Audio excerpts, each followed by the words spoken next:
আপনাদের সাথে আজ শেয়ার করব চক্রাখালী স্কুলের সরস্বতী পূজার কিছু বিশেষ মুহূর্ত। প্রতি বছর বিদ্যালয়ের ছাত্রছাত্রী ও শিক্ষকদের উপস্থিতিতে পূজা মণ্ডপ ও স্কুল প্রাঙ্গণ সুসজ্জিত হয় এবং দেবীর পূজা করা হয়।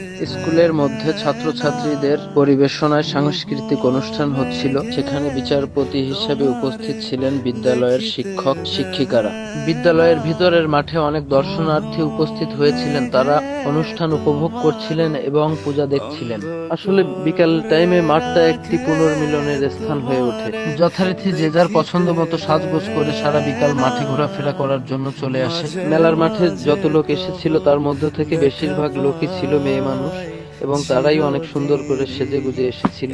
যারা বিদ্যালয়ের প্রাক্তন ছাত্রছাত্রী ছিল তারা তাদের বন্ধুর সঙ্গে পুরনো স্মৃতিটাকে স্মরণ করতে করতে বিকালের আড্ডা দিয়ে সময়টা পার করে। তো কারোর প্রিয়জনের সঙ্গে কথা বলার জন্য, কারোর তো মেয়ে পটানোর ধান্দা থাকে। মেলায় অনেক দোকানপাট এসেছিল, তার মধ্যে বেশিরভাগ দোকানই ছিল মেয়েদের কসমেটিক্সের দোকান এবং বেশিরভাগ ফুচকা এবং ফুলের দোকান আসছিল বেশ কিছু।